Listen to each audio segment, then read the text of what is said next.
On Passover, we actually read a number of different readings.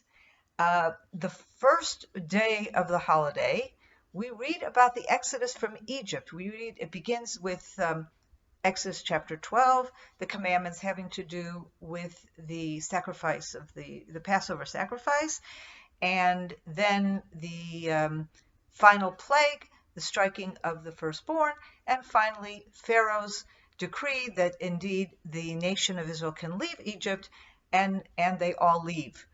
One of the things that's very interesting is that Pharaoh actually calls to Moses and Aaron, telling them in the middle of the night, after this plague of the firstborn, get out of here, leave. But the nation of Israel does not actually leave until the next morning.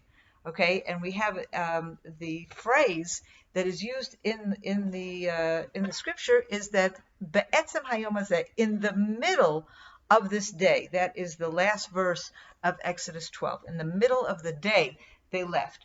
The last day of Passover, we read about the parting of the Red Sea and the song of Moses and the nation of Israel, extolling God and thanking God for the amazing miracle of the parting of the Red Sea.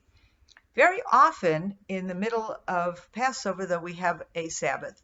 And on that Shabbat, this coming Shabbat, we will read something else. In other words, until now, the beginning and end of Passover is really the continuation or the more or less the narrative of the Passover Exodus. But in the middle, on Shabbat, we read from chapter 32 in Exodus, which happens much later. It's actually a chapter that's involved with just after Moses comes down. He sees the golden calf. The first tablets are broken, and then he goes up again and he gets the second tablets. It's part of that second tablet process that we're reading about in Exodus 32. What does this section of Exodus tell us about Passover, and why is it in the middle of these two stories on each end of Passover that tells us really about the Passover story? This chapter really has a very interesting thing. Moses is requesting from God. He wants to understand. He wants to see his glory, he requests. And God's response is, no man may see my face and live. And in the end, he tells him, I will show you my face. I will not show you my face, but you will see my back. It's very difficult to understand exactly what's going on here. A few verses later, we see what has come known in Jewish tradition as the 13 attributes, most of which is various attributes of how God is merciful and forgiving, and yet there's also a number of mention of how God remembers sin and can even visit sin upon a few generations, sin of the fathers on a few generations. More or less, this is seen as the variety of attributes of God. So essentially in chapter 32, Moses is seeking to understand God better. He wants to learn his attributes. He wants to see his face. And he's getting only partial response to that.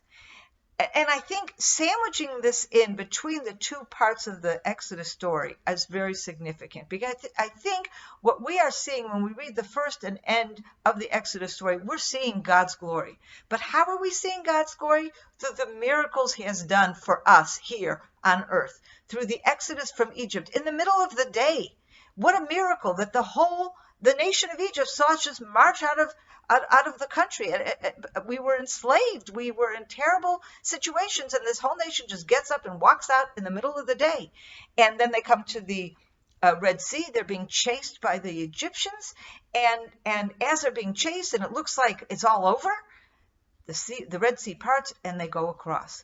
This then is really how we as human beings can see and understand God's glory. It's not through some spiritual or face-to-face kind of talking. That Moses had that more than anybody else, but it's not for us. It's not where we as human beings are. However, we are able to witness and experience God's glory in the most fundamental way by seeing and appreciating how God is working through us, through the nations, through nature, and is bringing miracle and redemption to us all. This has been a few minutes of Bible from the heart of Biblical Israel. Thank you.